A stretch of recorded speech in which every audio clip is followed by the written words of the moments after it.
Hello aspirants, welcome to India for IAS. This is Manjunath Mudur. Topic of this video is Kikai caldera. So ರೀಸೆಂಟಾಗಿ ಜಪಾನಿನ ಕಿಕಾಯಿ ಕೆಲ್ಡೆರಾ ನ್ಯೂಸಲ್ಲಿ ಇರುತ್ತೆ. So ಅದು ಏನಕ್ಕೆ ನ್ಯೂಸಲ್ಲಿ ಇರುತ್ತೆ, ಈ ಕೆಲ್ಡೆರಾ ಅಂದ್ರೇನು, ಸೊ ಅದನ್ನು ನಾವು ಸ್ಟಡಿ ಮಾಡೋಣ.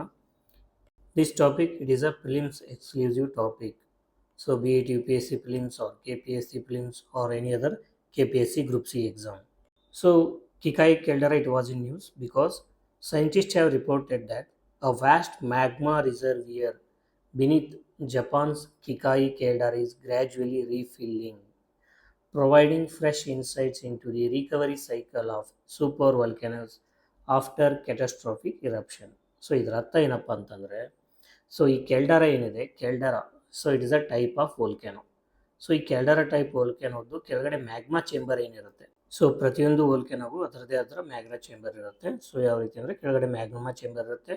ಸೊ ಆ ಮ್ಯಾಗ್ಮಾ ಚೇಂಬರಿಂದ ಏನಾಗ್ತಿರುತ್ತೆ, ಮ್ಯಾಗ್ಮಾ ಸಪ್ಲೈ ಆಗ್ತಿರುತ್ತೆ ವೋಲ್ಕ್ಯಾನೋಗೆ, ರೈಟ್. ಸೊ ಈ ಕಿಕಾಯಿ ಕೆಲ್ಡರಾ ಏನಾಗಿದೆ, ಸೊ ಇದರ ಮ್ಯಾಗ್ಮಾ ಚೇಂಬರ್ ಏನಿದೆ ಅದು ರೀಫ್ಯೂಯಲ್ ಆಗ್ತಿದೆ, ಅಂದರೆ ಅಲ್ಲಿ ಮ್ಯಾಗ್ಮಾ ಬಂದು ಕೂತ್ಕೊಳ್ತಾ ಇದೆ, ಗ್ರ್ಯಾಜುವಲ್ ಆಗಿ ರೀಫ್ಯೂಯಲ್ ಆಗ್ತಿದೆ. So this indicates that in the future, so ಈ ಕಿಕಾಯಿ ಕೆಲ್ಡರಾ ಏನಿದೆ ಇದು ಮತ್ತೆ ಏನಾಗ್ಬೋದು, ವೋಲ್ಕ್ಯಾನಿಕ್ ಒಂದು ಕ್ಯಾಟಾಸ್ಟ್ರೋಫಿಕ್ ಇರಪ್ಷನ್ ಆಗೋ ಸಾಧ್ಯತೆ ಇದೆ. So that is the recent finding. So ಈ ಕಿಕಾಯಿ ಕೆಲ್ಡರಾ ಎಲ್ಲಿದೆ, ಸೊ ಜಪಾನ್ನಲ್ಲಿದೆ. ಸೊ ಇಲ್ಲಿ ನೋಡ್ಬೋದು, ಮ್ಯಾಪಲ್ಲಿ ನಾವು ಲೊಕೇಟ್ ಮಾಡೋದಾದರೆ ಕಿಕಾಯಿ ಕೆಲ್ಡರನ ಇಲ್ಲಿ ನಾವು ಲೊಕೇಟ್ ಮಾಡ್ಬೋದು. ಇದು ಈಸ್ಟ್ ಚೀನಾ ಸೀನಲ್ಲಿದೆ, East China sea. So East China ಸೀನಲ್ಲಿ ಕಿಕಾಯಿ ಕೆಲ್ಡರಾ ಲೊಕೇಟ್ ಆಗಿದೆ. So that is the geographic location. So ಇಲ್ಲಿ ಜಪಾನಿನ ಹೊನ್ಶು ಐಲ್ಯಾಂಡ್ನ ನಾವು ನೋಡ್ಬೋದು. So this is the visual image of the Kikai caldera being erupted. So caldera volcano ಯಾವ ರೀತಿ ಇರುತ್ತೆ ಅಂತ ನಾವು ಇಲ್ಲಿ ಇನ್ನೊಂದು ಇಮೇಜ್ ಕೊಟ್ಟಿದ್ದೀವಿ. ಸೊ ಇಲ್ಲಿ ಮ್ಯಾಗ್ಮಾ ಚೇಂಬರ್ ಇದೆ, ನಾವು ನೋಡ್ಬೋದು. ಸೊ ಅದು ರೀಫ್ಯೂಯಲ್ ಆಗ್ತಿದೆ. ಇಲ್ಲಿ ಆ್ಯಶ್ ಡೆಪಾಸಿಟ್ ಆಗಿದೆ, ash layer, new cone formation ಆಗ್ತಿದೆ, small eruptions and lava flows ಇಲ್ಲಿ ನೋಡ್ಬೋದು. So this is the caldera chamber. So caldera chamber ಇದೇನಿದೆ ಎಲ್ಲ ಕ್ಯಾಲ್ಡೆರಾ ಚೇಂಬರ್ ಇದೆ. ಸೊ ಓಲ್ಡ್ ಕೋನದ್ದು ರಿಮಿನೆಂಟ್ಸ್ ಇದೆ. Then steep slope and ash, steep slope of ash and lava ಮತ್ತು ಆ್ಯಶಿಂದ ಕೂಡಿರ್ತಕ್ಕಂಥ ಸ್ಟೀಪ್ ಸ್ಲೋಪ್ನ ನಾವು ನೋಡ್ಬೋದು. ಸೊ ಈ ರೀತಿಯಾಗಿ ಕ್ಯಾಲ್ಡೆರಾ ವೋಲ್ಕ್ಯಾನೋ ಇರುತ್ತೆ. ಸೊ ನಾವು ಜೋಗ್ರಫಿನಲ್ಲಿ ಓದಬೇಕಾದ್ರೆ different types of ವೋಲ್ಕ್ಯಾನೋನ ಓದಿರ್ತೀವಿ. So ಶಿಲ್ಡ್ volcano ಅಂತ ಓದಿದ್ದೀವಿ, ಕಾಂಪೋಸಿಟ್ ವೋಲ್ಕ್ಯಾನೋ ಅಂತ ಓದಿದ್ದೀವಿ, ಕ್ಯಾಲ್ಡೆರಾ ವೋಲ್ಕ್ಯಾನೋ ಅಂತ ಓದಿದ್ದೀವಿ. ಸೊ ಈ caldera volcano, Kikai caldera, it is the caldera type of volcano. Cinder cone volcano ಅಂತ ಓದಿದ್ದೀವಿ, ಫ್ಲಡ್ ಬಸಾಲ್ಟ್ ಪ್ರೊವಿನ್ಸ್ ಅಂತ ಓದಿದ್ದೀವಿ, ಅದರ ಜೊತೆಗೆ ಮಿಡ್ ಓಷಿಯಾನಿಕ್ ರಿಡ್ಜಸ್ ಕೂಡ ಓದಿದ್ದೀವಿ. ಸೊ ಈ ಎಲ್ಲ ಟೈಪ್ಸಿಗೆ ಏನು ಮಾಡಬೇಕು, ನಿಮಗೆ ಒಂದು ಅಥವಾ ಎರಡು ಎಕ್ಸಾಂಪಲ್ ಗೊತ್ತಿರಬೇಕು. ಸೊ ಈ KS ಫಿಲಿಮ್ಸಲ್ಲಿ ಅಥವಾ UPSC ಫಿಲಿಮ್ಸಲ್ಲಿ ಅಥವಾ ಯಾವುದಾದ್ರು ಗ್ರೂಪ್ ಸಿ ಎಕ್ಸಾಮಲ್ಲಿ ಯಾವ ರೀತಿ ಕ್ವಶನ್ಸ್ ಕೇಳ್ತಾರೆ ಅಂದರೆ, ಒಂದು ಸೈಡ್ ಏನು ಮಾಡ್ತಾರೆ, ಸೊ ವೋಲ್ಕ್ಯಾನಿಕ್ ಟೈಪ್ ಕೊಡ್ತಾರೆ, volcanic type. On other side they will give the example, they will ask you to match the following. So ಈ ರೀತಿ ಕೊಡ್ತಾರೆ. ಸೊ ನೀವೇನು ಮಾಡಬೇಕು, ಕರೆಕ್ಟ್ ಇರೋ ಪೇರ್ನ ಐಡೆಂಟಿಫೈ ಮಾಡಬೇಕಾಗತ್ತೆ. ಸೊ ಈ ಥರ ಕ್ವಶನ್ಸ್ ಬರುತ್ತೆ ಎಕ್ಸಾಮಲ್ಲಿ. So coming to Kikai caldera, it is a massive submarine caldera located in the East China Sea, just south of Kyushu Island of the Japan. ಜಪಾನ್ನ ಕ್ಯೂಶು ಐಲ್ಯಾಂಡ್ ಸದರ್ನ್ ಅಂದರೆ ದಕ್ಷಿಣ ಭಾಗದಲ್ಲಿ East China ಸೀಯಲ್ಲಿ Kikai caldera locate ಆಗಿದೆ. It is a submarine caldera. Submarine ಅಂತಂದರೆ ನೀರಿನ ಕೆಳಗಡೆ locate ಆಗಿದೆ, ಸಮುದ್ರದ ಮಟ್ಟದಿಂದ ಕೆಳಗಡೆ ಲೊಕೇಟ್ ಆಗಿದೆ.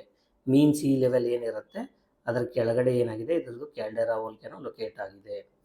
So it is approximately 19 km in diameter. This is not important from examination point of view. 3 small islands visible above the sea level represent portions of the caldera rim. So small visible islands ಏನಿದೆ ಲೊಕೇಟ್ ಆಗಿ ನೀರಿನ ಮೇಲೆ ಕಾಣಿಸ್ಕೊಳ್ಳುತ್ತೆ. So around 7,300 years ago, it produced the largest known volcanic eruption in Holocene epoch. So ಇದರ ಅರ್ಥ 7,300 ವರ್ಷಗಳ ಹಿಂದೆ ಹೋಲೋಸಿನ್ ಎಪೋಕ್ ಅಂತ ಟೈಮಲ್ಲಿ ಒಂದು ಲಾರ್ಜೆಸ್ಟ್ ವೋಲ್ಕ್ಯಾನೋ ಇರಪ್ಷನ್ ಮಾಡಿತ್ತು Kikai caldera. So this is important for us. So 7,300 ವರ್ಷ ಅಂದರೆ ಹೋಲೋಸಿನ್ ಎಪೋಕ್ ಟೈಮಲ್ಲಿ ಕಿಕಾಯಿ ಕೆಲ್ಡರಾ ಏನಾಗಿತ್ತು, ಒಂದು ಲಾರ್ಜೆಸ್ಟ್ ವೋಲ್ಕ್ಯಾನಿಕ್ ಇರಪ್ಷನ್ನ ಪ್ರೊಡ್ಯೂಸ್ ಮಾಡಿತ್ತು. Then coming to the features of Kikai caldera, the eruption expelled nearly 150 cubic kilometers of volcanic ash. So this is huge. So it is a significant, it's a large volcanic eruption. So the pyroclastic flows traveled nearly 150 kilometers across the sea, covering large portions of Japan, Korean peninsula with ash. So pyroclastic flow ಅಂತಂದರೆ that is nothing but whatever volcanic flow, volcanic eruption ಆದಮೇಲೆ ಏನೆಲ್ಲ ಹೊರಗಡೆ ಬರುತ್ತೆ ಅದಕ್ಕೆ pyroclastic flow ಅಂತ ಕರಿತೀವಿ. So ಈ volcanic ಎರಪ್ಷನಲ್ಲಿ ಬರ್ತಕ್ಕಂಥ ಮೆಟೀರಿಯಲ್ಸ್ ಮೇಲೂ ಕೂಡ ಒಂದು UPSC ಪ್ರಿಲಿಮ್ಸ್ ಕ್ವಶನ್ ಬಂದಿತ್ತು. ಸೊ ಅದನ್ನು ನೀವು ತಿಳ್ಕೋಬೇಕು. ಸೊ ಒಂದು ವೋಲ್ಕ್ಯಾನೋ ಎರಪ್ಷನ್ ಆದಾಗ ಏನೆಲ್ಲ ಮೆಟೀರಿಯಲ್ಸ್ ಹೊರಗಡೆ ಬರುತ್ತೆ, ಸೊ ಅದನ್ನು ಕಮೆಂಟ್ ಮಾಡೋದ್ರ ಮುಖಾಂತರ ತಿಳಿಸಿ. The eruption recorded volcanic explosive intensity of 7. So ಪ್ರತಿಯೊಂದು ವೋಲ್ಕ್ಯಾನಿಕ್ ಎರಪ್ಷನ್ ಏನು ವೋಲ್ಕ್ಯಾನೋ ಎಕ್ಸ್ಪ್ಲೋಡ್ ಆಗುತ್ತೆ ಅದನ್ನು ವೋಲ್ಕ್ಯಾನಿಕ್ ಎಕ್ಸ್ಪ್ಲೋಸಿವಿಟಿ ಇಂಡೆಕ್ಸ್ ಮುಖಾಂತರ ಮೆಜರ್ ಮಾಡ್ತಾರೆ. ಸೊ ಈ ವೋಲ್ಕ್ಯಾನಿಕ್ ಎಕ್ಸ್ಪ್ಲೋಸಿವಿಟಿ ಇಂಡೆಕ್ಸ್ 7 ಅಂತಂದರೆ it is one of the huge or one of the biggest eruption ಅಂತ ನಾವು ತಿಳ್ಕೋಬೇಕು. Then making it only a few of the volcanic eruption index 7 eruptions during the last 10,000 years.